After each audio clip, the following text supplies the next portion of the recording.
que en ese horario habrá clase de consulta. Puntualmente me dijo el día miércoles, en el horario de teoría habrá consulta. Así que bueno, eso para que agenden ustedes. Gracias, profe. No, por nada. Y bueno, arrancamos entonces, que este tema es medio largo. A ver si comparto. Ahí está.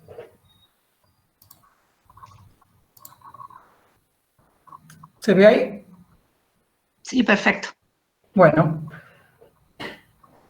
en la clase de hoy vamos a ver un tema que es sobre la distribución chi cuadrado, o ji cuadrado también se la conoce.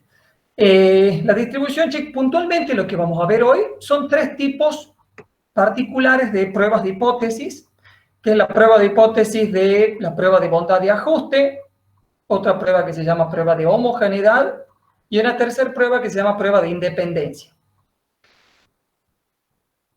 Como se habrán dado cuenta, para ver este tema acá durante la clase vamos a ver conceptos teóricos también dentro, a la vez que vayamos resolviendo los ejercicios, es decir, acá no se dicta una clase especial de teoría, sino que van junto con los trabajos prácticos, ¿sí? Entonces ahora vamos a ver algunos conceptos teóricos también en el medio, pero lo importante es saber los mecanismos de cómo resolvemos este tipo de problemas.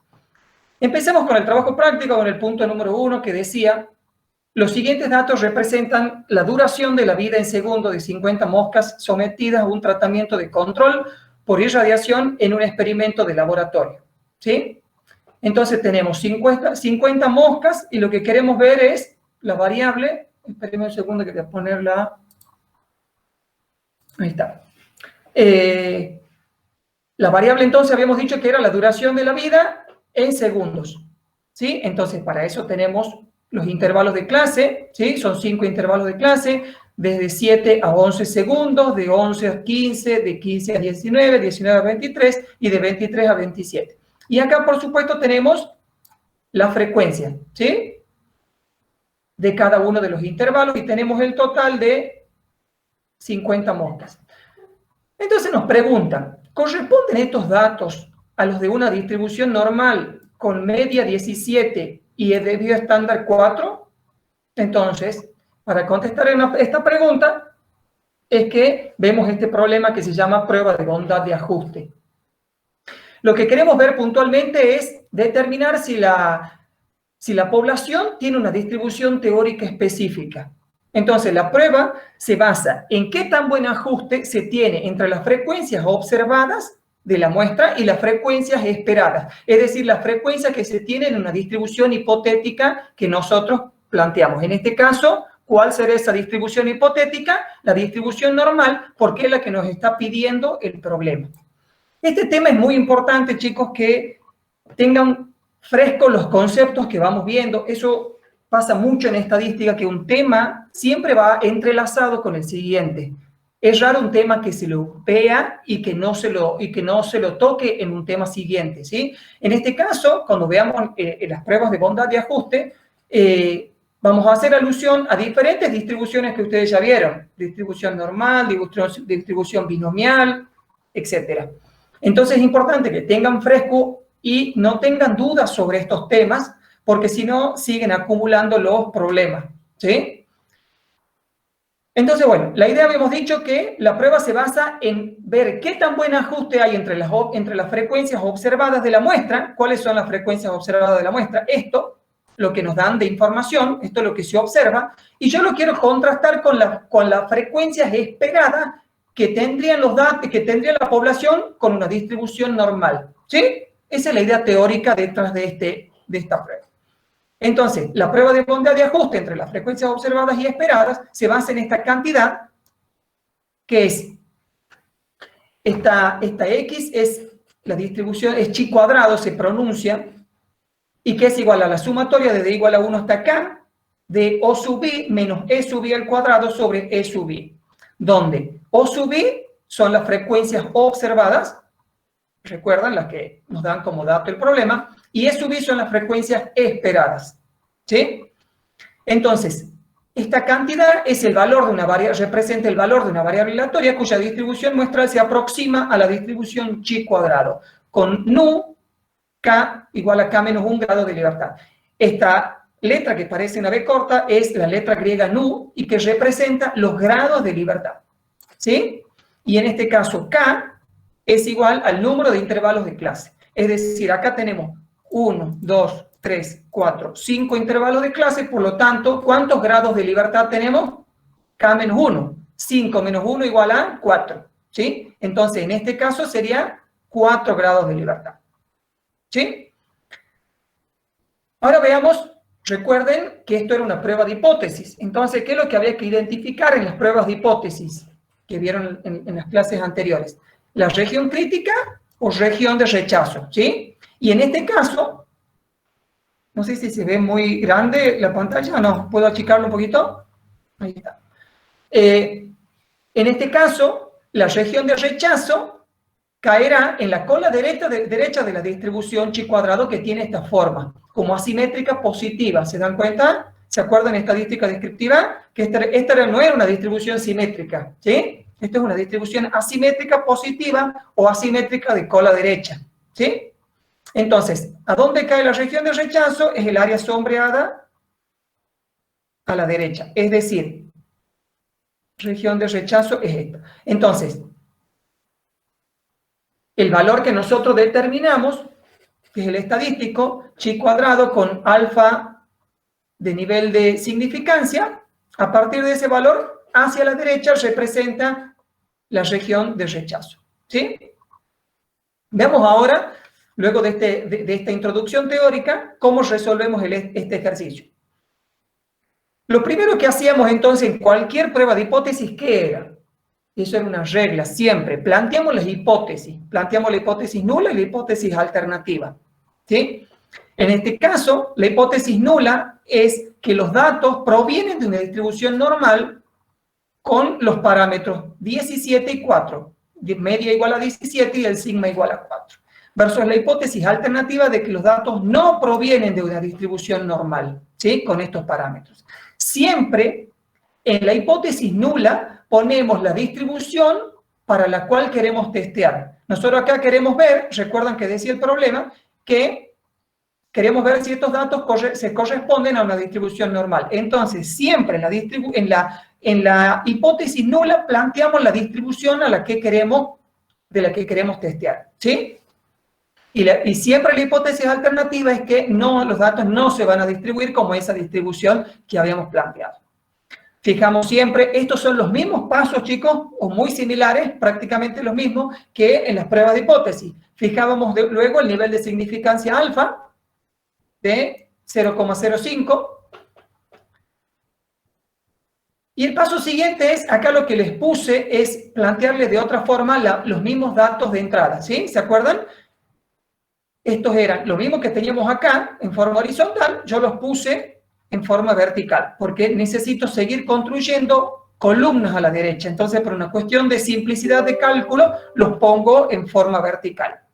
Entonces, ¿qué es lo que tenemos acá? Los 5 intervalos de clase y las frecuencias observadas de cada intervalo, ¿sí? Es decir, esto significaba que había 5 moscas que tenían una duración entre 7 y 11 segundos, 7 moscas que tenían una duración entre 11 y 15 segundos, y así se leía. ¿Se acuerdan esto? Esto era en estadística descriptiva. Y el total de las frecuencias observadas era 50, que eran las 50 moscas que me da el problema. ¿Cuál es el paso siguiente? ¿Hay alguna duda hasta acá? No, profe. Perfecto. Bueno, cualquier cosa me interrumpen sin problema. Yo prefiero que me interrumpan y que no acumulen las dudas para lo largo de la clase, porque después se pierden y ustedes aprovechan la oportunidad de entenderlo este tema. Entonces, el paso siguiente era calcular las probabilidades de cada intervalo de clase usando ya los conceptos que hemos visto, ¿sí? Entonces, lo que había que calcular era la probabilidad de cada intervalo, ¿sí? ¿Cuál es la probabilidad de que yo tenga entre 7 y 11 segundos? Acá. De que mi variable X valga entre 7 y 11, ¿sí? Eso es lo que yo tengo que calcular. ¿Cómo hacemos eso? lo que hacemos entonces es calcular la probabilidad para cada uno de estos 5 intervalos. ¿Qué es lo que hay que tener en cuenta acá? Que siempre cuando tenemos estos intervalos de clase, el primer intervalo, qué difícil que es escribir esto en la pantalla. Veamos, el primer intervalo de clase siempre se calcula considerando desde menos infinito hasta el valor que tenemos acá, ¿sí? Este es el límite inferior 7 y el límite superior 11. Siempre en el primer intervalo consideramos desde menos infinito hasta 11. No nos importa que este primer valor 7, ¿sí? Fíjense cómo lo planteé yo acá.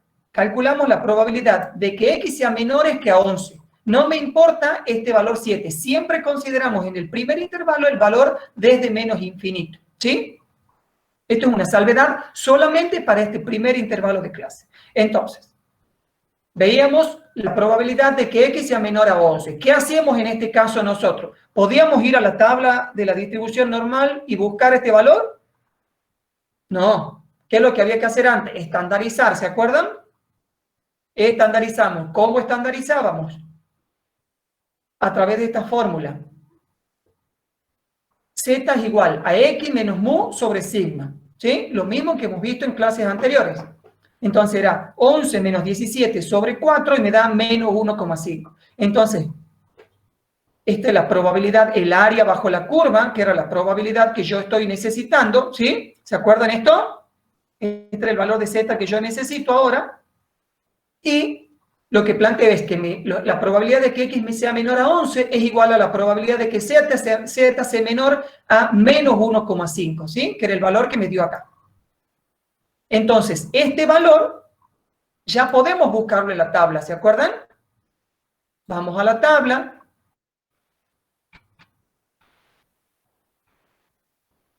Recuerden que esto se acumulaba desde menos infinito hasta el valor de z.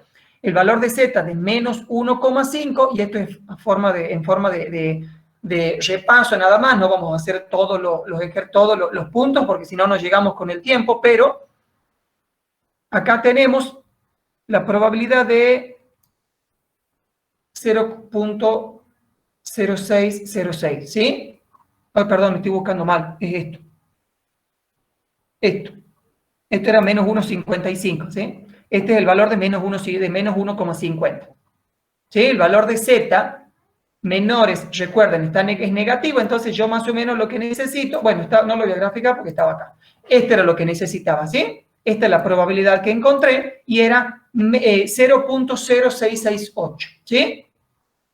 Esto no debería haber problemas, me imagino que todos lo tienen claro al tema de la distribución normal. ¿Qué hacemos como paso siguiente? Calcular el resto de los intervalos. Fíjense cuál era el segundo intervalo de clase. Entre 11 y 15. Calculamos la probabilidad de que x valga entre 11 y 15, ¿sí? Entonces, planteamos la probabilidad de que x valga entre 11 y 15. Ya, ahora sí estandarizamos, vamos a tener un valor de z1 igual a menos 1,5 y un valor de z2 de menos 0,5. ¿Cómo llegábamos a él? Lo repasamos, entonces era x1 menos la media sobre sigma, o sea, 11 menos 17 sobre 4, ¿sí? El primer x1 era esto, x2 es igual a 15, ¿sí? Ahora z2, ¿qué va a ser igual? A x2, que es 15, menos la media sobre sigma, que se repite en todo lado, por supuesto, es la misma, ¿sí? Entonces, ¿qué es lo que me están pidiendo acá? Que calcule la probabilidad de que z esté entre menos 1,5 y menos 0,5. Es el área sombreada, ¿sí? ¿Qué es lo que hacíamos en este caso cuando teníamos este intervalo? Lo que hacíamos era, había dos formas de calcularlo, ¿se acuerdan? Era la probabilidad de los z, era esto, menores a 0,5 menos la probabilidad de los z menores a menos 1,5. ¿Se acuerdan? Entonces, cuando yo hacía esta resta, obtenía esta área que estoy marcando, que es el área que está en rosado.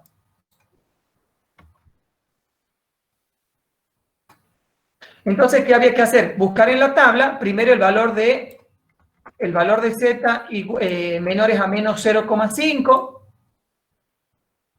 menos 0,5 es esto, 0,3085. Bueno, acá hay un error, chicos.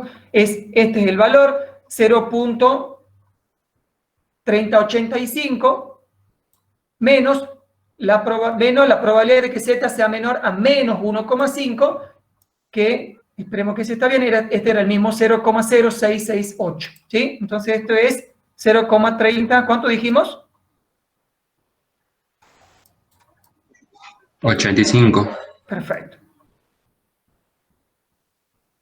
Bueno, vamos a hacer, no lo voy a corregir entero, chicos, porque me van a cambiar los resultados. Recuerden que esto nosotros después lo vamos a subir corregido. Entonces, este estaba mal, era 0,3085. Pero bueno, hagamos de cuenta que está bien para que continuemos con el proceso. Entonces, teníamos con la resta, teníamos esta probabilidad de que los X... La resta está bien, Gonzalo, da 0,2417 con el valor correcto. Ah, perfecto. Entonces, el único error es esto. El 8 que está... Este no 8 el 8, sino el 5. Lo demás está bien. Perfecto. Gracias, Osvaldo. Me parece raro porque lo había chequeado 1000 veces a esto. Bueno, entonces, ¿qué obtenemos acá? La probabilidad de que X esté entre 11 y 15, ¿sí? Era este segundo intervalo. Continuamos así con todos, que no lo vamos a hacer por una cuestión de tiempo. Ustedes después revisen que este ejercicio creo que está resuelto, ¿no, Gaby? La probabilidad del tercer intervalo era que X asuma un valor entre 15 y 19, estandarizamos. Siempre yo recomiendo que planteen el gráfico de la distribución normal para que vean cuáles son los valores de Z que yo tengo que calcular, ¿sí? Buscamos en la tabla, me piden en este caso el valor de Z entre menos 0,5 y 0,5, obtenemos la probabilidad correspondiente a ese intervalo. Pasamos al cuarto intervalo, que es entre 19 y 23. Volvemos a calculamos la probabilidad respectiva. Y para el último intervalo de clases, tomamos el límite desde el límite inferior hasta el más infinito. Siempre, ¿sí? Entonces, cuando tengamos en el límite, lo mismo que habíamos dicho, ¿se acuerdan en el primer intervalo? Que tomábamos desde el límite superior. Bueno, acá lo que consideramos es desde este valor, 23, hasta el más infinito. Es decir, lo que yo tengo que calcular acá es la probabilidad de que X sea mayor a 23. ¿Sí? No me importa este valor del límite superior. Todo eso para que la suma de las probabilidades coincida. ¿Sí? Entonces, lo que yo tengo que calcular es la probabilidad de que X sea mayor que 23. Estandarizo, encuentro el valor de Z, grafico para no confundirme, busco en la tabla y encuentro la probabilidad correspondiente. ¿Sí? Profe, ahí, sí. ¿Siempre para el último nos fijamos en el límite inferior? Exactamente, en el límite inferior para el último intervalo y el límite superior para el primer intervalo. ¿Sí? Gracias. Lo que habíamos dicho acá. Siempre es en el primero y en el último intervalo, considero en forma excepcional esto nada más. Acá no, yo lo voy a tachar para que se acuerden. No considero el 7 y no considero el 27. ¿Sí? En el caso de que tenga yo intervalos definidos, porque tal vez muchas veces pueda haber, no recuerdo si había algún ejercicio, pero puede suceder que los límites ya estén abiertos, ¿sí? Que yo te diga de 23 en adelante. Entonces ahí no hace falta porque ya te lo dice el problema, es de 23 en adelante. Ahora, cuando tenés así estos casos donde están definidos los límites inferiores y superiores en todos los intervalos, vos al último y al primero consideras con los menos y más infinitos para que las probabilidades coincidan, ¿sí? Bueno, seguimos. ¿Alguna otra duda, chicos, de esto? No debería haber dudas con el tema normal. Me imagino que ya todos lo han estudiado este tema y lo entienden. Entonces, ¿qué hicimos acá? Agregamos una nueva columna, recuerden los 5 intervalos de clase, las frecuencias observadas que nos daba el problema, la probabilidad respectiva de cada uno de los intervalos. ¿Y a cuánto debe ser? Es la suma de todos estos intervalos, 1, siempre, por definición de probabilidad. ¿Se acuerdan? Esto es una forma de corroborar que hice bien los cálculos. ¿Sí? Entonces, sumo acá todas las probabilidades y me da 1, y por supuesto la suma de las frecuencias observadas es el n total que me daba el problema, que eran 50 moscas en este caso.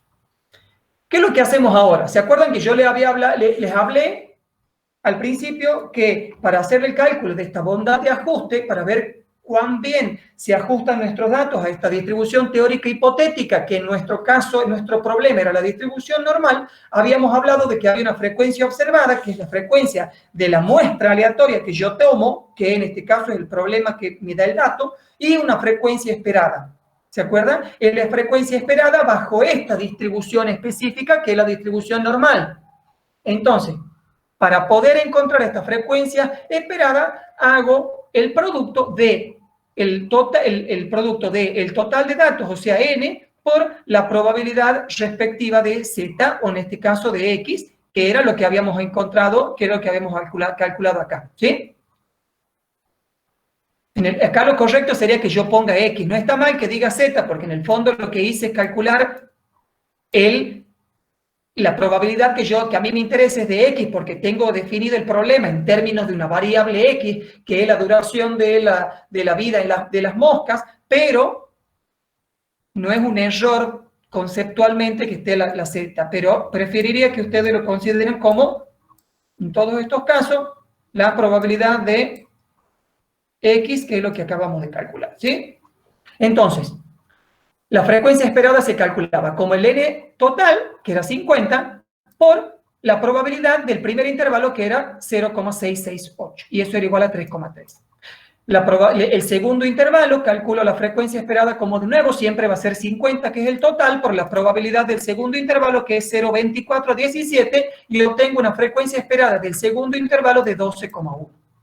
Así sucesivamente con todos los intervalos de clase, y obtenemos una nueva columna de esta tabla que estábamos construyendo. La frecuencia esperada, ¿sí? Que es la que está marcada acá en amarillo. De cada intervalo de clase tengo entonces una frecuencia observada y una frecuencia esperada. La suma de las frecuencias esperadas debe dar igual con la suma de las frecuencias observadas siempre, salvo algún error de redondeo, ¿sí? ¿La observada siempre nos da como dato? La observada es la que vos tenés, la que vos tomás en tu muestra aleatoria, ¿sí? Siempre la vamos a tener nosotros como información que te dé el problema. Claro, claro. Es la información que vos tomás de tu muestra. Vos recordás que lo que querés hacer acá es, como vos no podés estudiar toda la población y querés tomar decisiones por esa población que vos no conocés, vos lo que haces es tomar una muestra aleatoria, ¿sí? Esto es dentro de inferencia estadística. Vos querés hacer inferencia sobre tu población bajo estudio, que por cuestiones de costos, por cuestiones de muchos factores, vos no la conocés, no la podés estudiar, entonces tomás una muestra y eso, de ahí viene esta frecuencia observada, ¿sí? Entonces, el paso siguiente es, completamos las restantes columnas de la tabla. ¿Para qué? Vamos al comienzo. ¿Qué es lo que yo necesitaba calcular entonces? Esta cantidad, que era el valor de la variable aleatoria, era esto. ¿Se acuerdan? El chi cuadrado, que era la suma de la frecuencia observada menos la frecuencia esperada al cuadrado sobre E sub i. Fíjense que yo acá le puse O sub i, pero es lo mismo que yo le hubiera puesto, recuerden, FO y FE. Es lo mismo, ¿no? Entonces, ¿qué tenemos que hacer? Es construir esa fórmula. Para eso nos vamos a ayudar de esta tabla. Acá. Entonces, tenemos la frecuencia esperada, que es lo que acabamos de calcular. La frecuencia esperada acabamos de calcular. Entonces, el paso siguiente es hacer la resta de FO menos FE. Es decir, 5 menos 3,1 me da 1,7. 7 menos 12,1 me da menos 5,1. 25 menos 19,1 me da 5,9. Es decir, esta es la resta de frecuencia esperada menos frecuencia esperada. Frecuencia observada menos frecuencia esperada. ¿Sí? El paso siguiente es elevar al cuadrado. Esta resta la elevo al cuadrado. Entonces 1,7 al cuadrado me da 2,89, menos 5,1 me da 26,1, 26,01, 5,9 al cuadrado da 34,81, y así sucesivamente con todos los intervalos de clase, ¿sí? Por último, lo que hacemos es dividir la columna anterior en la frecuencia esperada Fe. Es decir, 2,89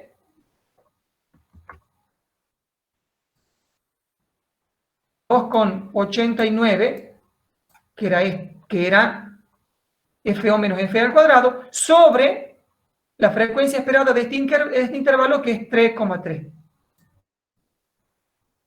Y esto da igual a 0,88, ¿sí? Así hacemos con todos estos valores. Y para encontrar este estadístico, ¿qué hacíamos? Sumar. ¿Recuerdan que era la sumatoria de todo esto?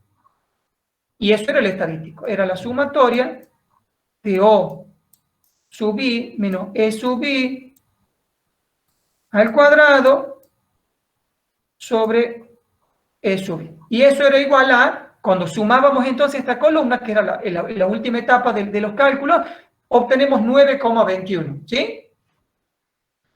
Ahora, ¿qué hacíamos cuando nosotros teníamos este valor de nuestro estadístico calculado? Había que determinar, ¿se acuerdan? En toda prueba de hipótesis era lo mismo. Determino la región de rechazo. Entonces, para eso partimos de 4 grados de libertad. ¿Por qué eran 4? A ver si se acuerdan. ¿A qué era igual nu, que eran los grados de libertad? ¿Se acuerdan? Que hemos visto recién. K-1. K-1. ¿Y a qué era igual K? A los intervalos de clase, que era igual a 5. Entonces 5 menos 1 es 4. Y si fijamos un nivel de significancia de 0,5. Entonces el estadístico chi cuadrado, el valor chi cuadrado con 4 grados de libertad, que sale de la tabla, les presento acá una nueva tabla, veamos si la encuentro. Distribución T, distribución F, siempre tienen que, esta es, distribución chi cuadrado, la tabla A.5, y vemos 4 grados de libertad para un nivel de, perdón, porque estamos acá en alfa de 0,05, con 4 grados de libertad, obtenemos un valor de 9,488, ¿sí? Que es lo que estaba pegado acá. Alfa de 0,05 con 4 grados de libertad. Recuerden acá en la tabla de la distribución chi cuadrado tenemos los niveles de significancia en cada una de las columnas, ¿sí? Y en cada una de las filas tenemos los grados de libertad que hemos dicho que simbolizamos con la letra griega nu, ¿sí? Entonces, ¿cómo determino la región de rechazo? Para los valores chi cuadrado mayores a 9,488, que es lo que me da la tabla. Es decir, para valores mayores a 9,488, es decir, lo que está ensombreado, es la región de rechazo. Rechazo es nuestra hipótesis nula. Veamos ahora cómo decido. ¿Cuánto era nuestro? ¿Qué había que hacer? Comparar nuestro valor calculado, 9,21, con nuestro valor de la tabla, ¿sí? Con el valor crítico. Como el valor calculado es 9,21, es menor al valor crítico que obtenemos de la tabla, 9,488, acepto H0. Es decir, que acepto que los datos provienen de una distribución normal con estos parámetros 17 y 4. ¿Sí? ¿Se dan cuenta entonces? Siempre decido sobre nuestra hipótesis nula y sobre nuestra hipótesis alternativa. ¿Se acuerdan cómo habíamos definido? La hipótesis nula era que todos los datos provenían de la distribución normal y la hipótesis alternativa era que los datos no provenían de una distribución normal. Entonces, en este caso, acepto H0, entonces concluyo que los datos provienen de la distribución normal. ¿Se dan cuenta? ¿Tienen alguna duda hasta acá? ¿Alguna pregunta? No, profe. Perfecto. Si está claro, seguimos con otro ejercicio. Vamos a continuar con el tema de bondad de ajuste. José, ¿querés hacer algún comentario, aclaración, sugerencia, algo? No. No, está todo bien. Bueno. No sé, Osvaldo. No sé, Osvaldo, si querés algún comentario, algo que... No, no debe estar Osvaldo ya. Bueno, el segundo ejercicio dice que en un criadero de cerdos, por supuesto que no le vamos a pedir siempre distribución normal. Esta prueba de bondad de ajuste la hacemos para testear cualquier otro tipo de distribución. Por eso es importante que ustedes repasen todas las distribuciones que hemos visto. Poisson, normal, binomial, etc. ¿Sí? Veamos este ejercicio. Dice, en un criadero de cerdos se observó que al término de 270 días, el 70% de los animales tenía un peso aproximado al promedio de la categoría Porker de 100 kilos. ¿Sí? Se tomaron 100 muestras de cuatro animales cada uno, obteniéndose los siguientes resultados. Entonces acá, la probabilidad de éxito es 0,70, que es que los animales tengan un peso promedio de 100 kilos. Entonces tomamos 100 muestras aleatorias de 4 animales y obtenemos estos resultados. Entonces, tenemos de estas 100 muestras, tenemos 2 con 0 número de cerdos. Nuestra variable mide el número de cerdos con el peso de 100 kilos. Entonces, tenemos 2 muestras que no tienen ningún peso con 100 kilos. Tenemos 10 muestras con un cerdo de 100 kilos. Tenemos 32 muestras que tienen 2 cerdos, de los 4, 2 tienen 100 kilos. Hay 38 muestras que tienen 3 cerdos con 100 kilos. Y hay 18 muestras que los 4 animales tienen 100 kilos. ¿Se dan cuenta cómo se interpreta? Esto es importantísimo, que interpreten los datos, se interprete la información que les da el problema, ¿sí? Entonces acá nosotros teníamos nuestra probabilidad de éxito, que lo decía el problema, que era 0,7, ¿sí? El 70% de los animales tiene un peso aproximado de 100 kilos. Entonces te piden determinar si las frecuencias observadas corresponden a la distribución normal, a una distribución, perdón, binomial con P igual a 0,7, ¿sí? Está claro entonces, ¿verdad? Hacemos lo mismo que en el caso anterior, pero con una distribución normal, binomial.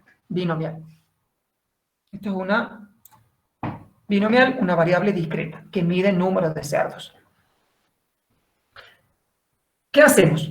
De nuevo, en toda prueba de hipótesis, planteamos la hipótesis nula y la hipótesis alternativa. La hipótesis nula es que los datos provienen de una distribución binomial con parámetro 4 y 0,7, versus la hipótesis alternativa, que los datos no provienen de una distribución binomial con estos parámetros. ¿Sí? Siempre la nula, recuerden, era que los datos provenían de esa distribución que yo quiero testear, y la alternativa era que los datos no provenían de esa distribución. ¿Sí? Fijamos un nivel alfa, nivel de significancia de 0,05, planteamos lo mismo que teníamos acá como datos, nuestra variable X con las frecuencias observadas, ¿sí? Entonces acá nuestra variable era los valores que puede tomar la variable, 0, 1, 2, 3 y 4, y nuestras frecuencias observadas que la da el problema. 0 cerdos con 2 muestras con 0 cerdos, 10 muestras con 1 cerdo, y así. El número total de muestras son 100, ¿sí? Son 100 muestras que habíamos tomado. Por eso acá tenemos 100. ¿Sí? No quiero que se confundan este 100 con el 100 de los kilos. ¿Dónde está? ¿No? Esto es un dato que no importa demasiado. ¿En qué sentido? Que acá el valor de 100 kilos podría haber sido 90 kilos y yo acá tendré 90 kilos. ¿Sí? Eso es otro tipo de información. Cuando hablamos del 100 que importa, y este número importante, es el tamaño de la muestra. Tomo 100 muestras, ¿sí? No quiero que se confundan porque son los valores iguales. Entonces, ¿cuál era el paso siguiente? Calculábamos las probabilidades respectivas para cada uno de estos valores, ¿se acuerdan? Perdón, para cada uno de estos valores de X. Entonces, ¿cuál es la probabilidad de que X sea igual a 0? Que es el primer valor que tengo acá. 0,0081. ¿Y cómo surge? Esto surge de la tabla, de la distribución binomial. Es más fácil tener las tablas separadas que todas juntas, creo. 0,7 y cuánto era el N4. Entonces, recuerden la distribución binomial, nos paramos en esta columna y el N es igual a 4. Para un X igual a 0 era 0,081 y esto era un valor que surgía directamente de la tabla. ¿Se acuerdan? Que el primer valor siempre surge de la tabla porque esto va acumulando. Bueno, entonces la probabilidad de que X igual a 0 es 0,081, ¿sí? Y yo busco y después lo tengo acá todo graficado. Me encanta a mí mi manera de trabajar el doble. Bueno, vamos a la siguiente. El siguiente valor que había que buscar era la probabilidad de que X igual a 1. ¿Se acuerdan? ¿Cómo había que calcular? ¿Esto salía de la tabla directamente? No. ¿Se acuerdan que iba acumulando? Entonces, esta es la probabilidad de que X igual a 0 y esta es la probabilidad de que X igual a 0 o X igual a 1. Entonces, cuando hago f de 1 menos f de 0, obtengo el valor de que X igual a 1. ¿Sí? Que es lo que hemos puesto acá. F de 1 menos f de 0, es decir, estaba acá, 0,0837 menos 0,0081. Y eso me da igual a 0,0756. Es decir, la probabilidad de que X igual a 1 es 0,0756. Para X igual a 2, hacía F2 menos F1, o sea, 0,3483, que es este valor, menos F de 1, que era 0,0837. Y eso me da un total de 0,2646. Hacemos lo mismo para X igual a 3 y X igual a 4. Y podemos construir esta siguiente columna, que es la columna de las probabilidades. ¿Sí? La probabilidad de que X igual a 0 es esta, la probabilidad de que X igual a 1 es esta, la probabilidad de que X igual a 2 es 0,2646. Y siempre la suma de las probabilidades, ¿a cuánto tiene que ser igual? Siempre, por definición de probabilidad, igual a 1. ¿Sí? Corroboro para comprobar que esto está bien calculado. ¿Alguna duda hasta acá? Si no hay ninguna duda, entonces pasamos a calcular las frecuencias esperadas de cada una de las filas, es decir, para cada valor de X. ¿Cómo hacíamos? Exactamente como habíamos hecho en el caso anterior. La frecuencia esperada es igual a n por P de X. La probabilidad de que X igual a 0 en este caso. ¿Sí? Entonces, la frecuencia esperada de la primera fila es 100, que era el total de la muestra, por la probabilidad respectiva de 0,0081. Y eso me da un total de 0,81. La frecuencia esperada de la segunda fila es 100 por 0,0756, que es la probabilidad de que X igual a 1, ¿sí? Y eso me da 7,56. Hacemos lo mismo para cada uno de los valores de X y obtenemos todas las frecuencias esperadas. Las ponemos en esta columna de frecuencia esperada para cada uno de los valores de X. ¿Sí? Y la suma de las frecuencias esperadas, ¿a qué tenía que ser igual? A la suma de las frecuencias observadas. ¿Sí? Esto es siempre igual. Construimos ahora las siguientes columnas. ¿Para qué? Para obtener este valor de chi cuadrado calculado. ¿Sí? ¿Qué es lo que había que hacer? Restábamos f de O menos f de E. O sea, esto menos esto. Es decir, 2 menos 0,81 me da 1,19. 10 menos 7,56 me da 2,44. 32 menos 26,46 me da 5,44. Y así con todas las filas. Después, a esta columna le elevo al cuadrado. Es decir, 1,19 al cuadrado me da 1,42. 2,44 al cuadrado me da 5,95. Y así sucesivamente y construimos esta columna. Y por último, lo que había que hacer era a esta columna de FO menos F al cuadrado dividirla en la frecuencia esperada. Es decir, 1,42 dividido en 0,89 me da 1,75. ¿Sí? Lo escribamos para que se acuerden. A 1,42 sobre 0,81 y esto es 1,75. ¿Sí? Hacemos lo mismo para cada uno de los valores de x y obtenemos nuestro chi cuadrado calculado de 5,44. ¿Sí? ¿Cómo calculábamos esto? Si se acuerdan, era la sumatoria de los O sub i menos los E sub i al cuadrado sobre E. Acá, ojo, porque la sumatoria es para todo, ¿no? O sea, es como si hubiera acá un corchete. Así. ¿Sí? Bueno. Para determinar entonces la región de rechazo, buscamos en la tabla los K-1, recuerden acá cuántos valores teníamos, 5 valores de X posible, 1, 2, 3, 4, 5, menos 1 da 4 grados de libertad y nuestro nivel de significancia alfa es 0,05.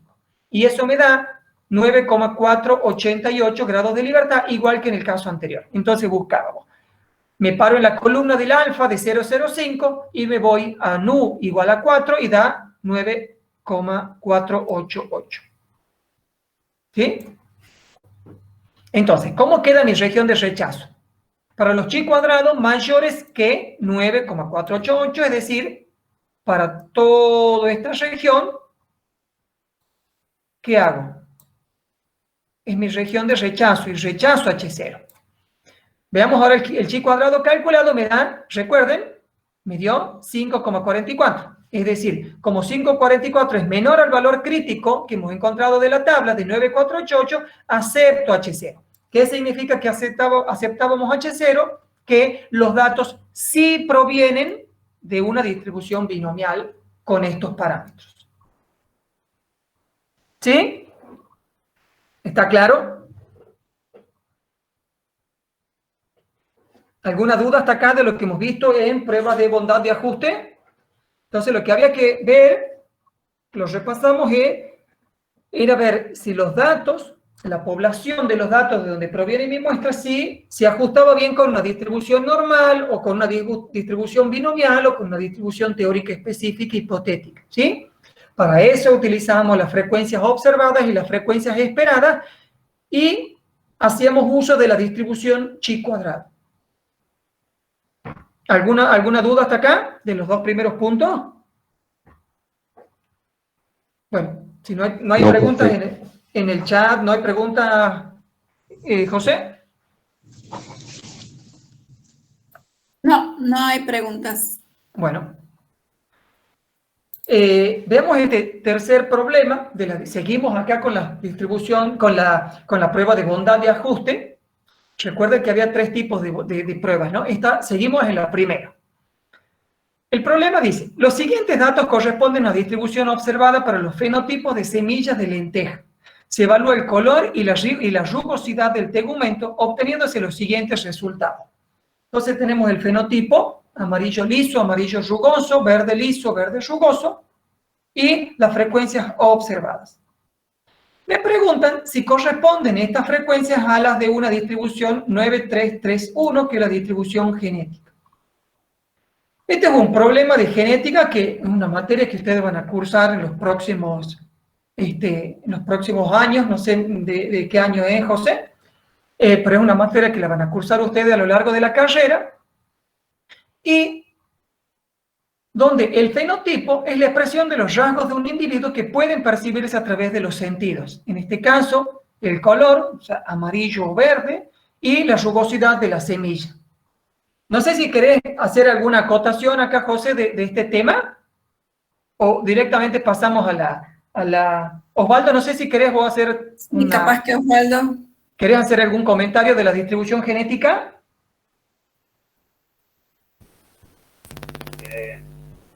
No está explicado ahí. Bueno. Voy a comentarles, a ver un poquito.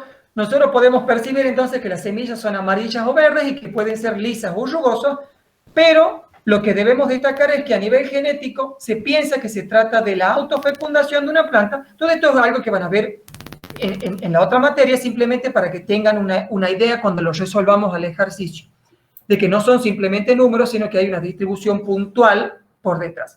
De una planta que es deshíbrida, entonces, si esto fuese cierto, se espera que en la descendencia de esta autofecundación, que se llama filial 2 o F2, se cumpla la proporción teórica, fenotípica teórica de 9:3:1, que es lo que nos pregunta el problema. En este ejemplo, se espera que de cada 16 semillas, sean 9 amarillas lisas, 3 amarillas rugosas, 3 verdes lisas y 1 verde rugosa, ¿sí? Entonces, lo que queremos testear es si los datos se corresponden con esta proporción, ¿sí? Bueno. Pasemos a la... Un cura que se llamaba Mendel en la Edad Media. Sí. Trabajaba en el jardín, tenía su huerta y registraba. Y él encontró esa ley de la herencia que aplica a estos colores de las semillas de la arveja, creo que es, ¿no? Sí. De lenteja. La segunda ley de Mendel. Ah, esa es la segunda ley de Mendel. La segunda ley de Mendel, sí. Bien. Entonces debemos determinar si los datos experimentales se ajustan o no a esta distribución teórica, que es la distribución genética 9:3:1, ¿sí? ¿Cuál era el primer paso? Siempre lo vuelvo a repetir, que eso nunca hay que olvidarse. Planteábamos las hipótesis nula y alternativa. La hipótesis nula siempre era que los datos se correspondían con esa distribución teórica, que en este caso es la distribución genética, entonces los datos se corresponden a la distribución 9:3:1, pero eso es la hipótesis alternativa de que los datos no se corresponden con esa distribución 9:3:1, ¿sí? Fijábamos el nivel de significancia alfa igual a 0,05. Luego, lo planteábamos en términos de columnas para que sea más fácil el cálculo.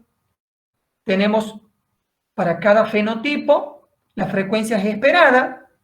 Recuerden que la frecuencia observada era lo que nos daban, lo que yo tengo de mi experimento, lo que yo tengo de mi muestra, es lo que yo tengo como datos siempre, ¿sí? Que son en total 250.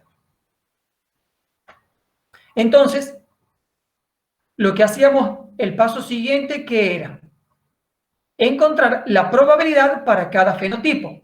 ¿Cómo calculábamos esa probabilidad para cada fenotipo? Hacemos el cociente de 9 dividido en 16. ¿Sí? ¿Se acuerdan cómo era la distribución? 9:3:1. Entonces, que para el fenotipo amarillo liso, 9/16 te da una probabilidad de 0,5625. Para el fenotipo amarillo rugoso, nos da 3 dividido en 16, da 0,1875. Para la probabilidad de que X sea verde, el fenotipo sea verde liso, es 0,1875 también, que es 3/16, y de sea verde rugoso, la probabilidad es 0,0625, ¿sí? Eso porque, recuerden que la distribución que yo estoy testeando es 9:3:1. Es decir, de 16 semillas, 9 eran de este fenotipo, 3 de la otra, 3 de la otra y 1 de la tercera, de la cuarta. ¿Sí? Muy bien. De nuevo, ¿a cuánto es igual la suma de todas estas probabilidades? Siempre a 1. No me olvido, sumo y corroboro que no esté mal ningún cálculo. ¿Sí? Es importante. Recuerden que si yo calculé mal algo de esto, arrastro errores en todo el ejercicio. Si yo le pifié a este valor que está mal, arrastro errores por completo. Toda la tabla va a estar mal. ¿Sí? Entonces, este no está mal, está bien. Pero digo, si ustedes cometen un error, lo arrastran. Entonces, presten atención cuando calculen las probabilidades. El paso siguiente era que cuando ya teníamos las frecuencias observadas, era encontrar la frecuencia esperada bajo esta distribución hipotética teórica de la distribución genética. Se calculaba de la misma forma. Acá también, perdón chicos, esto es X, esto es X, no es Z, no estamos en ninguna distribución normal. Si lo querés anotar, José, esto para que no lo corrijamos después. Bueno. Bueno, entonces, la frecuencia esperada del primer fenotipo, que era amarillo liso, era n por la probabilidad correspondiente. Y n era igual al total 250 por la probabilidad respectiva que era 0,5625. ¿Sí? 200 por 0,5625 me da una frecuencia esperada de 140,625.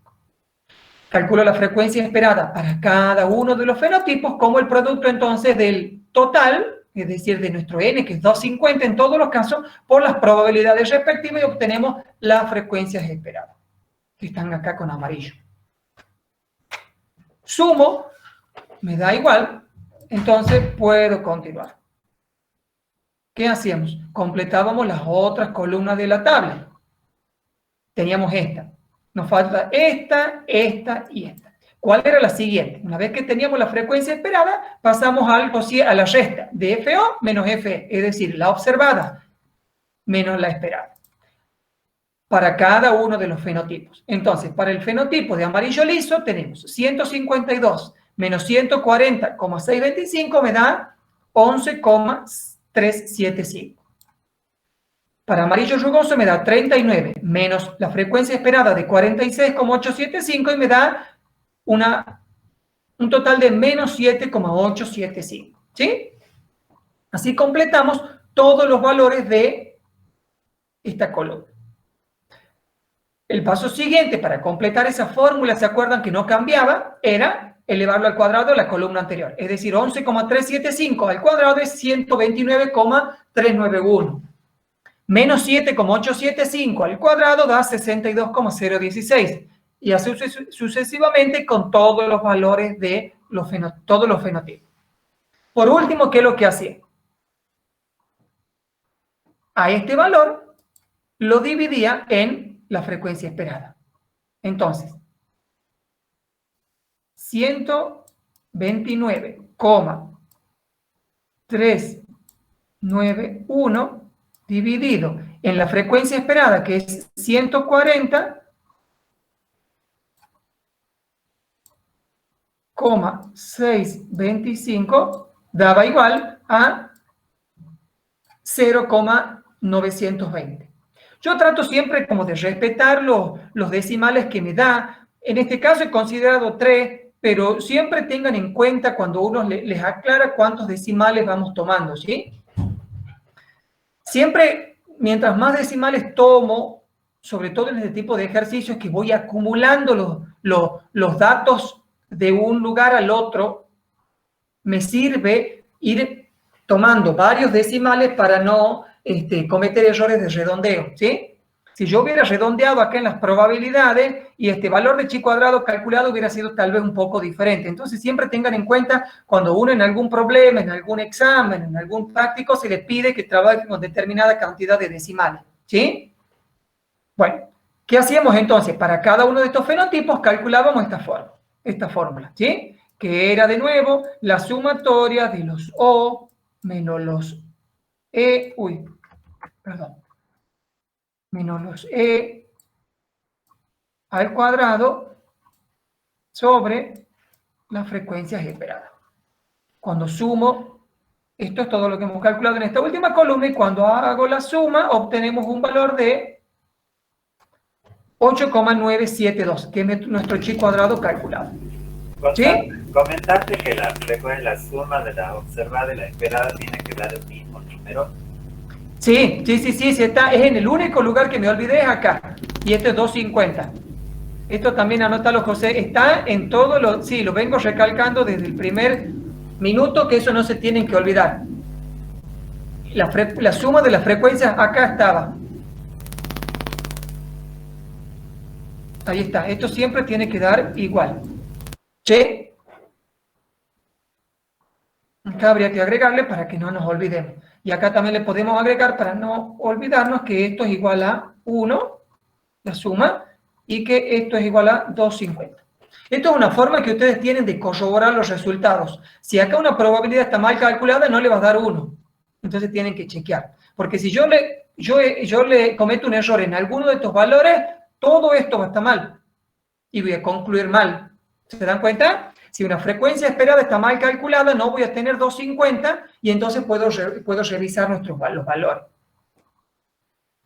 Muy bien, ¿qué es lo que hacemos una vez que teníamos nuestro estadístico calculado? En este caso es chi cuadrado calculado. Busco y determino la región de rechazo con 3 grados de libertad, que era n-1, es decir, 4 menos 1 es 3, y 0,05 de nivel de significancia. Entonces, nuestro chi cuadrado con 3 grados de libertad y 0,05 da 7,815, es decir, buscamos en la columna del alfa igual a 0,05 y en los 3 grados de libertad y obtenemos este valor. ¿Sí? Entonces, nuestra región de rechazo es los chi cuadrados, los valores mayores a 7,815. ¿Sí? Que es lo que está graficado acá. Para todos los valores mayores a 7,815, rechazo mi hipótesis nula. ¿Sí? Entonces veamos qué es lo que se decide. Como el valor calculado, 8972, que era este, ¿se acuerdan? Es mayor al valor crítico obtenido de la tabla, que era 7815, que es el que hemos obtenido de acá. Entonces, rechazo H0. Es decir, podemos concluir que los datos no corresponden a una distribución genética 9331. ¿Sí? ¿Está claro?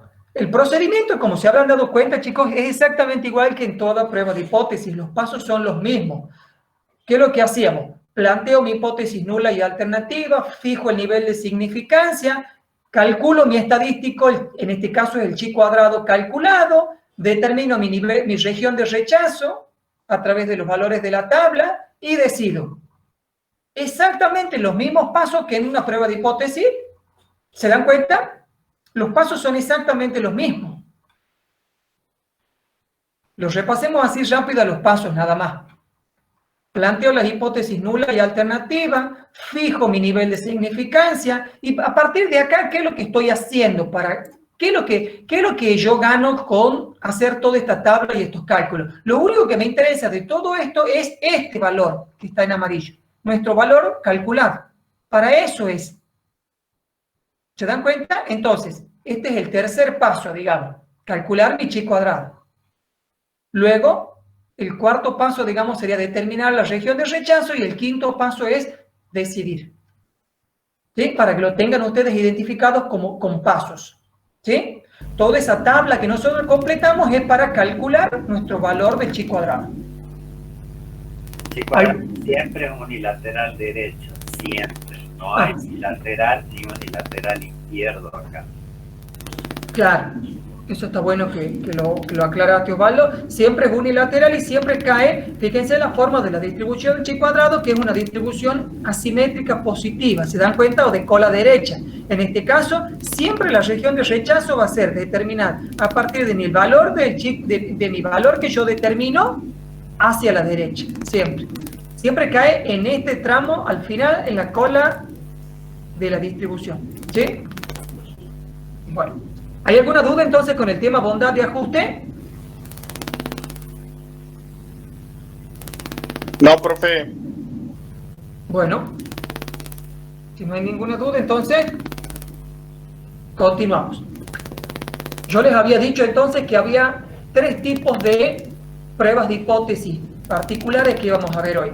La primera era la de bondad de ajuste, que esa era como amplia porque podía yo testear sobre cualquier distribución. Hemos visto ejemplos con distribución normal, con distribución binomial y con la distribución genética. ¿Sí? Pero todas correspondían a la bondad de ajuste. Yo quería ver si los datos provenían de esa distribución que me preguntaba el problema. Hay otros 2 tipos de pruebas pruebas que son las pruebas de independencia y las pruebas de homogeneidad. Vemos en este cuarto ejercicio la prueba de independencia. Primero lo leamos. Dice, un criador de pavos sospecha que el alimento tiene alguna relación con la mortalidad de sus animales. Que hay algún vínculo entre el alimento y la mortalidad de los animales. Entonces realiza un experimento y obtiene estos resultados. Tiene un alimento A, prueba un alimento B y prueba un alimento C. Y entonces tenemos que de estos 3 alimentos tenemos 84 animales vivos con el alimento A, 97 con el alimento B y 93 con el alimento C. Y hay 16 animales muertos con el alimento A, 3 con el alimento B y 7 con el alimento C. ¿Sí? Los resultados de mi experimento. Lo que él quiere determinar, este investigador, es ver si hay alguna relación entre la mortalidad de los animales y los alimentos. ¿Sí? Entonces, a un nivel de significancia del 5%, ¿concluiría que hay independencia entre los alimentos con respecto a la mortalidad? ¿Puede concluir que el criador, que hay un efecto del alimento y la mortalidad de sus animales? ¿Sí? Entonces, para contestar a esta pregunta, vamos a ver la prueba de independencia. ¿Cómo sé yo que estoy acá en una prueba de independencia? Porque me dice explícitamente el problema que me pregunta si hay independencia entre los alimentos y la mortalidad. ¿Sí? Entonces, acá intento probar la hipótesis de independencia de 2 variables de clasificación. Una variable que es alimento y el otro es si el animal está vivo o muerto. Entonces, las frecuencias observadas se presentan en una tabla de contingencia de filas y columnas con sus respectivos totales marginales. Como se habrán dado cuenta, esto es nuestra tabla de contingencia. Que les faltan calcular los totales marginales, ya los vamos a calcular. ¿Y cómo obteníamos la frecuencia esperada? Se calcula de la siguiente manera. El total de la columna por el total de la fila sobre el gran total. ¿Sí? Es importante resaltar que la suma de las frecuencias esperadas en cualquier fila o columna debe coincidir con el total marginal respectivo. Eso ya lo vamos a probar, ya lo vamos a ver cuando lo estemos calculando. Los grados de libertad se calculan como nu, recuerdan la letra griega nu, que eran los grados de libertad, era R-1 por C-1. ¿Y qué era R? El total de las filas. ¿Y qué es igual a C? El total de las columnas. ¿Sí? Entonces, total de las filas menos 1 por total de filas menos 1. ¿Sí? De columna menos 1. Creo que lo dije al revés. Total de fila menos 1 por total de columna menos 1. ¿Sí? Calculamos el valor chi cuadrado para cada celda de la tabla, como la fórmula que habíamos visto. Recuerden que seguimos estando en la distribución chi cuadrado, que era la sumatoria de O sub i, es decir, la frecuencia observada menos la frecuencia esperada al cuadrado sobre la frecuencia esperada. La sumatoria de todo esto me da el valor del chi cuadrado. ¿Cómo determino la región crítica o la región de rechazo? Que va a caer siempre ¿a dónde? Como dijo el profesor, en una prueba unilateral, siempre de cola derecha. ¿Sí? Entonces, en la cola derecha de la distribución cae la región de rechazo, que es el área sombreada en rosa y lo que yo les estoy marcando en azul. ¿Sí? ¿Está claro? Bueno. El primer paso de la prueba de hipótesis, ¿cuál era entonces? Planteamos la hipótesis nula y la hipótesis alternativa. Acá en este caso la hipótesis nula siempre es independencia. Siempre. En este caso es que la mortandad de los animales es independiente de la de los alimentos. La hipótesis alternativa es que no hay independencia entre la mortandad de los animales y los alimentos. ¿Sí? ¿Qué significa? Que no es independiente. Que es dependiente. ¿Sí? Que la mortalidad de los animales depende del alimento que han comido. ¿Sí? ¿Se dan cuenta? Entonces, lo que nosotros hacemos es plantear mi hipótesis nula, que es la independencia entre la mortalidad de los pavos y los alimentos, y la hipótesis alternativa, que es que la mortandad de los pavos no es independiente de los alimentos. O lo que es lo mismo es decir, es que hay dependencia. ¿Sí? Fijamos un nivel de significancia de alfa igual a 0,05. El primer paso, de nuevo, ¿qué es lo que había que hacer que habíamos dicho? Calcular los totales marginales. ¿Se acuerdan? Sí. Cortando la señal, parece. ¿Cómo, perdón? ¿Cómo? ¿No escuché bien? Que se le corta por ahí la señal y no se lo escucha bien. Ah, no se escucha. ¿Desde dónde no se me escuchó? No, la parte ya está, sí se entendió, pero era como que está bien, está bien. cortaba así pero sí se lo entendió. Perfecto, bueno, me avisan cualquier cosa entonces si se me corta. Lo que habíamos dicho entonces era, fijábamos la hipótesis nula y alternativa, fijamos el nivel de significancia, ¿y qué es lo que había que hacer ahora? Calcular nuestros totales marginales, es decir, el total de cada una de las columnas y el total de las filas, es decir, el total de la primera columna es 274, lo único que tengo que hacer es sumar todos estos valores, y el total marginal de la segunda columna, ¿sí? Es decir, hay 284 animales vivos y 26 animales muertos, ¿sí? Y hay 100 animales, hago el total marginal de la primera fila, es decir, hay 100 animales del alimento que han consumido el alimento A, 100 animales que han consumido el alimento B y 100 que han consumido el alimento B de los 300 que yo he testeado. ¿Se dan cuenta? Entonces, lo que hacemos es calcular lo que está en amarillo, los totales de las filas y de las columnas. ¿Para qué hacemos esto? Para poder calcular luego las frecuencias esperadas. Siempre, en una distribución chi cuadrado, lo que necesito es siempre tener una frecuencia observada que me la dé el problema y una frecuencia esperada. La observada me la dé el problema y la esperada. La esperada la calculo. En este caso, ¿cómo calculábamos la frecuencia esperada en las pruebas de independencia? Vamos a tener una frecuencia esperada para cada una de las filas, de las celdas, perdón. Es decir, para esta primera celda voy a tener una frecuencia esperada, para esta segunda también, para esta tercera otra. Voy a tener 6 frecuencias esperadas. ¿Se dan cuenta? Bueno. La frecuencia esperada de la primera celda que corresponde a animal vivo y alimento A, es decir, esta celda que se corresponde con alimento A y animal vivo, ¿cómo la calculo?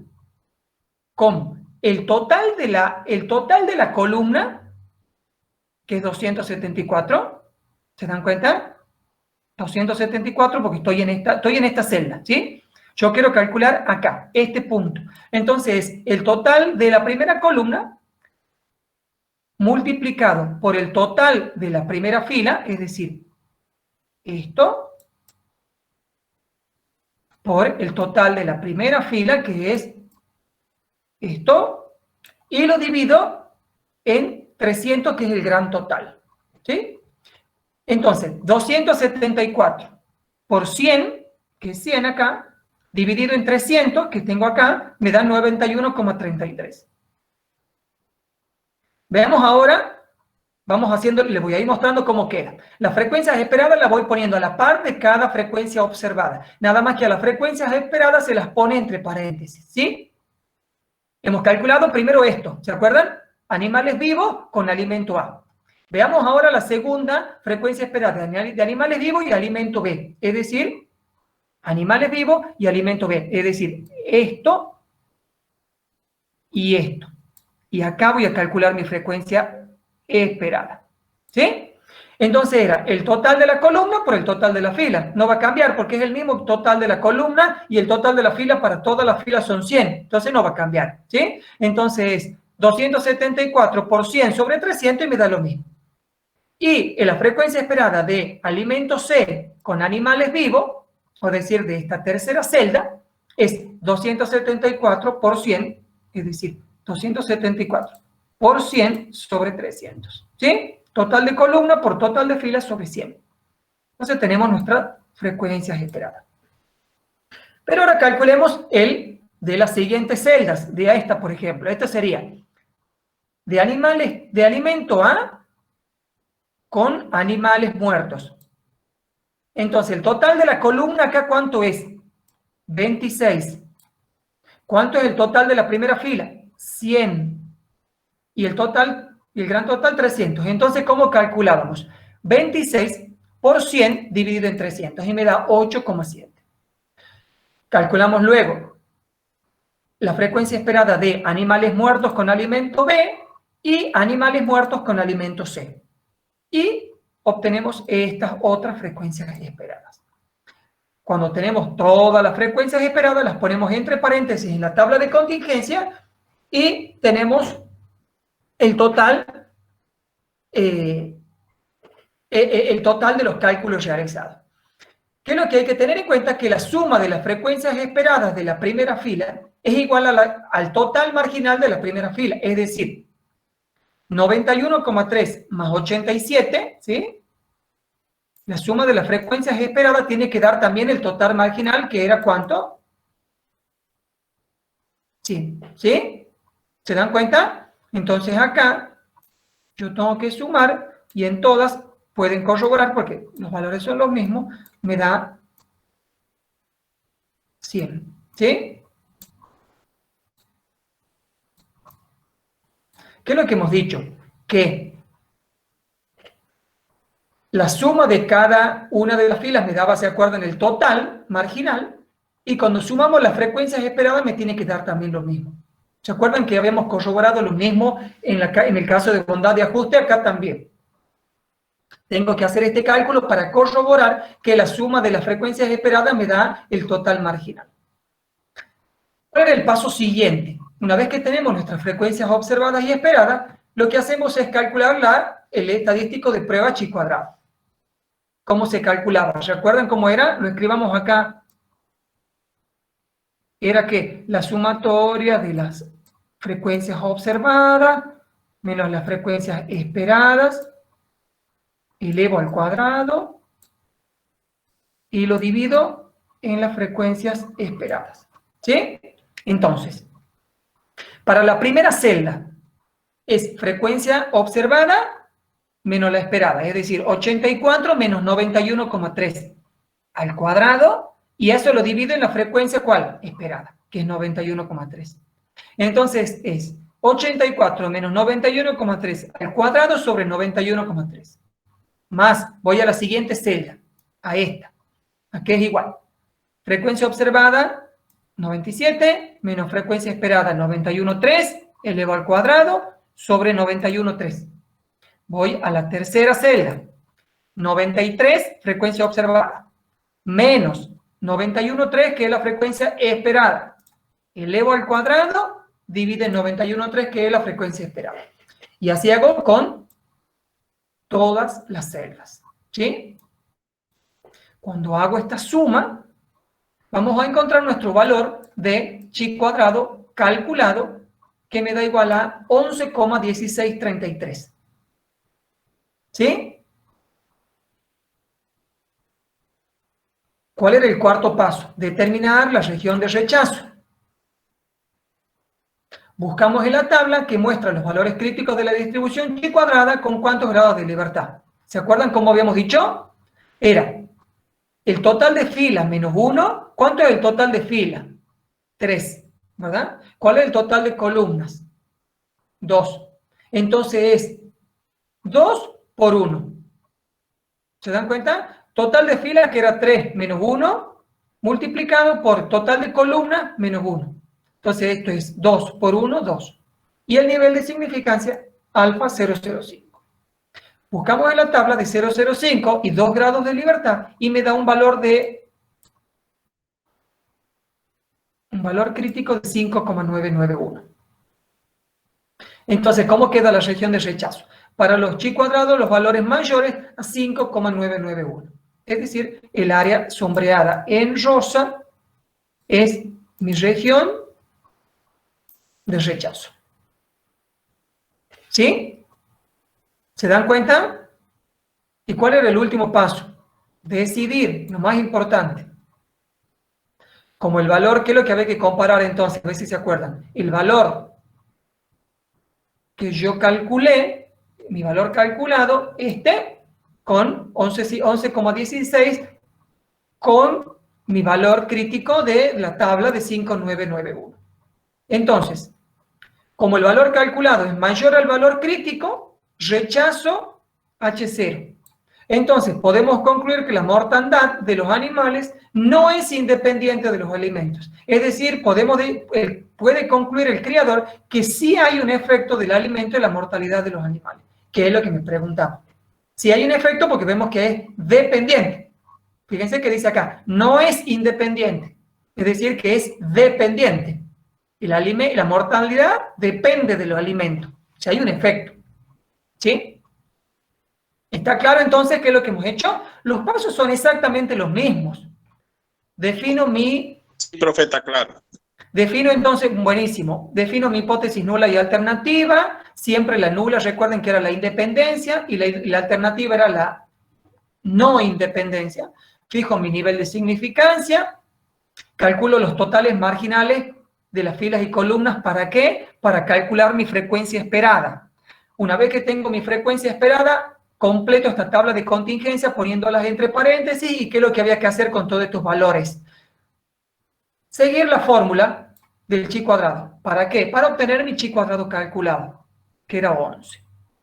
Luego determino siempre mi región de rechazo. ¿De dónde salían estos valores? De la tabla. ¿Y en qué me fijaba? En los grados de libertad nu y en el nivel de significancia. Y luego, siempre gráfico para ubicarme gráficamente a dónde estoy parado y cuáles son los valores que yo rechazo y cuáles no. Entonces acá determino mi región de rechazo y qué es lo que queda al final, la decisión, que es lo más importante de todo, que es contestar a la pregunta que me han hecho el problema. ¿Sí? ¿Algún comentario? ¿Algo, José? No, todo bien. Bueno, si no hay ninguna duda, veamos la última prueba que vamos a ver hoy, que es la prueba de homogeneidad. ¿Sí? Leamos, si quieren, este quinto ejercicio para que luego les introduzca el tema de la prueba de homogeneidad, que era la tercera y última prueba que vemos el día de hoy.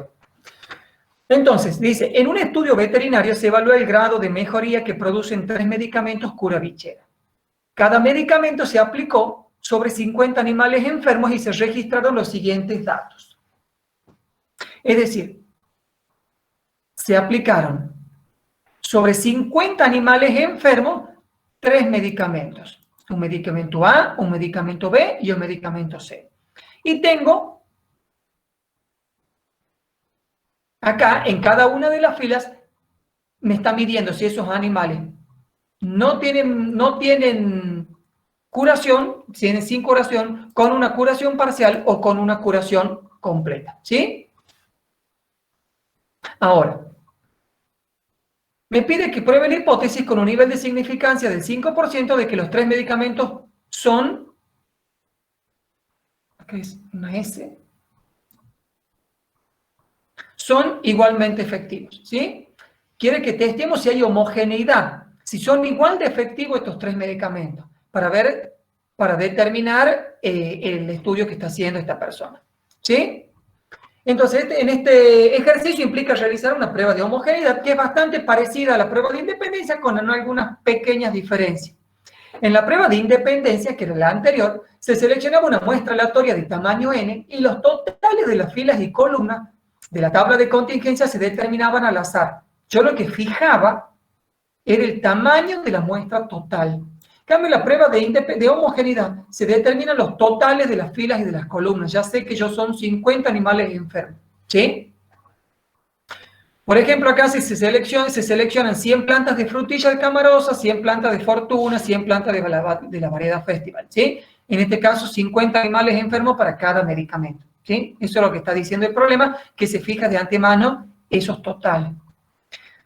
Aquí se prueba la hipótesis de que las proporciones poblacionales dentro de cada fila son las mismas. Dentro de cada una de las filas, si la proporción es la misma. ¿Sí? Veamos entonces cómo se resuelve este tipo de problema. Planteamos de nuevo la hipótesis nula y la hipótesis alternativa. La hipótesis nula es que la proporción de medicamentos A, B y C es la misma respecto a cada categoría de curación. ¿Sí? Respecto a cada categoría de curación, la proporción de animales enfermos es exactamente la misma. ¿Sí?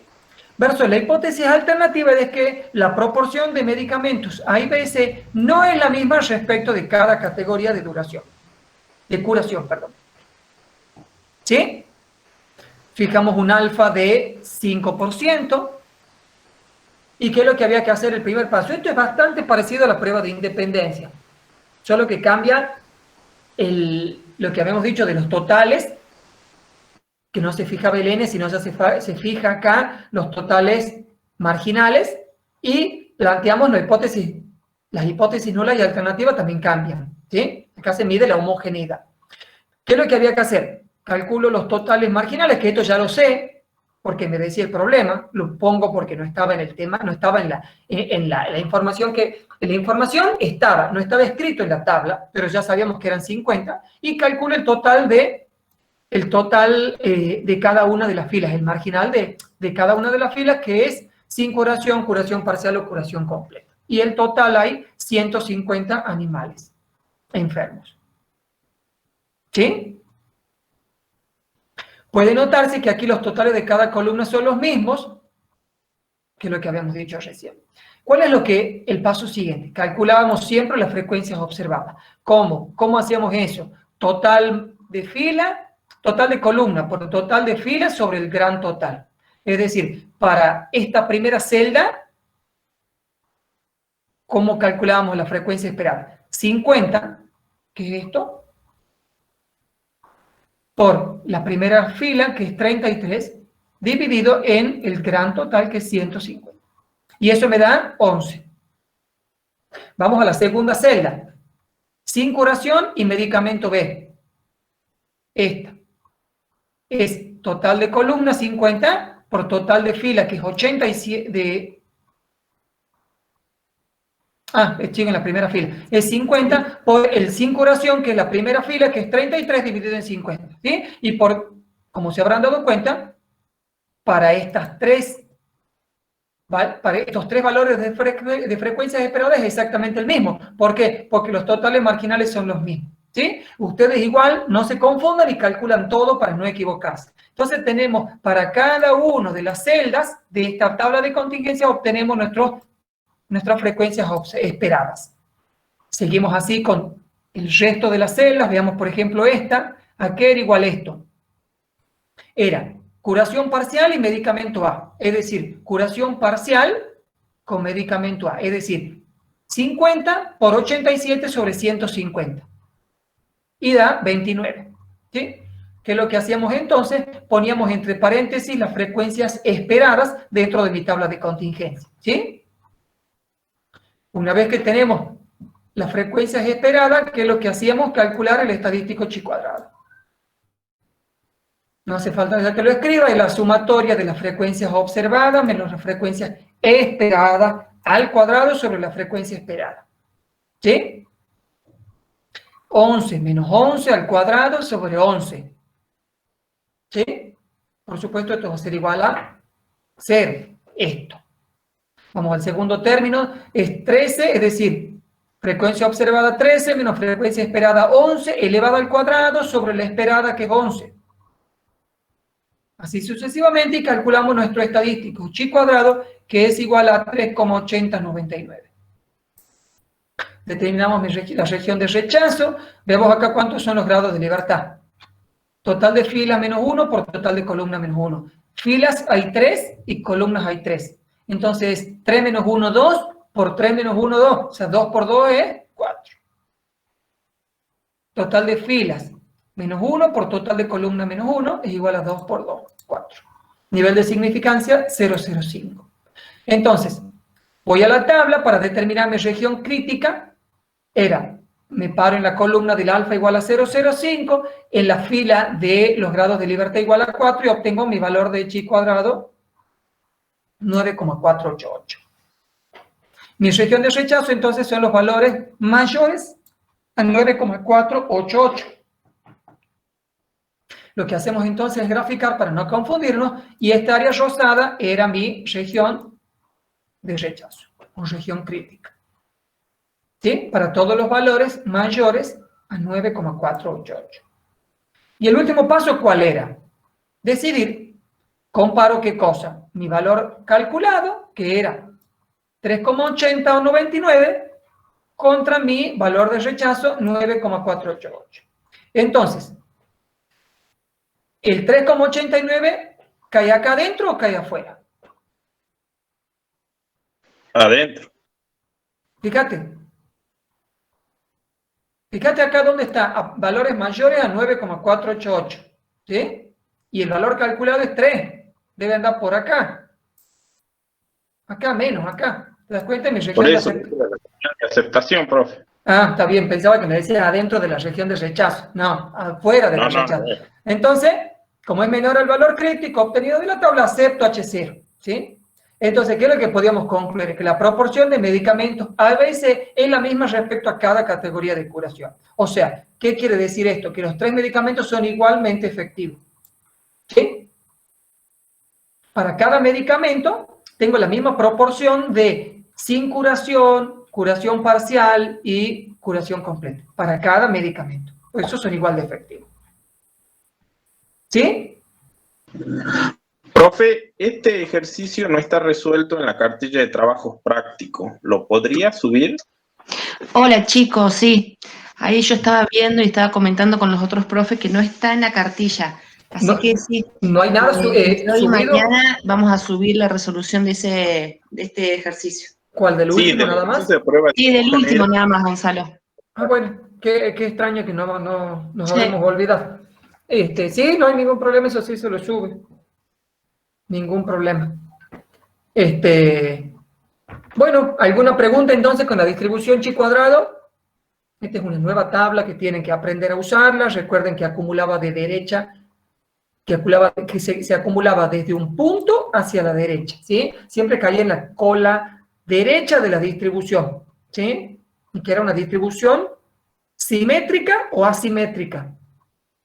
Asimétrica, ¿se acuerdan? Asimétrica positiva o de cola derecha. Y siempre, recuerden lo que les dijo el profe, eran test unilateral. Siempre, en todos estos casos que hemos visto hoy, son pruebas unilaterales. ¿Sí? Y recuerden también que los pasos son exactamente los mismos a lo que habíamos visto antes. Fijábamos las hipótesis nulas y alternativas, que queden bien claros, bien explicitadas. Fijaba los niveles de significancia, ¿sí? Calculábamos nuestro chi cuadrado calculado, que era el valor que seguía de la fórmula. Determinaba mi región de rechazo o mi región crítica, que era esta. Y por último, decir, siempre es igual. ¿Alguna pregunta? ¿Alguna duda, chicos? Recuerden que este es el momento Por mi parte, no, profe, está muy claro. Bueno, me alegro entonces. Recuerden que este es el momento ideal para preguntar. Las clases son los momentos donde mejor tienen que aprovechar ustedes, porque es el momento que estamos viéndolo el tema, porque después lo dejan para más adelante, se lo olvidan y cuando lo quieren retomar, muchos detalles que yo les explico hoy tal vez se los pierden. Entonces es importante que presten atención y que hoy, que en las clases las aprovechen y pregunten, sáquense todas las dudas. Bueno, José, Osvaldo o Gaby, ¿hay alguna sugerencia, algún comentario, algún aviso de la cátedra? No. Chicos, la semana que viene no hay ninguna clase teórica, solo son clases prácticas a la noche. Perfecto, profe, gracias. Bueno, chicos, si no tienen ninguna pregunta, qué poquitos hay hoy, 13 alumnos nomás. ¿Qué semana de exámenes y parciales? Sí, han comentado eso los chicos al principio de las clases. Sí. Bueno, pobre, lástima que no van a poder aprovechar. Está grabada la clase. Sí, la verán cuando... La clase de consulta, si algo no la entendí. Sí, tal cual, estamos disponibles con todas las herramientas que hay hoy informáticas, por suerte nos permite estar comunicados de todas las maneras posibles, así que en ese sentido hay que mirarle el lado bueno a esto. Sí, porque después vamos a volver a la presencialidad y ahí ya lamentablemente pues canales por ahí, bueno, habría que ver cómo se puede ir combinando, creo que volver a la presencialidad total, algo de esto tal vez uno puede implementar, pero bueno. Miren, el lado bueno es eso, estamos conectados todo el tiempo y sáquense las dudas que tienen y bueno. Bueno, chicos, que tengan buenas noches. Hasta luego. Igualmente, profe, muchas gracias por la clase. Muy buena. Gracias. Hasta luego. Hasta luego, que anden bien.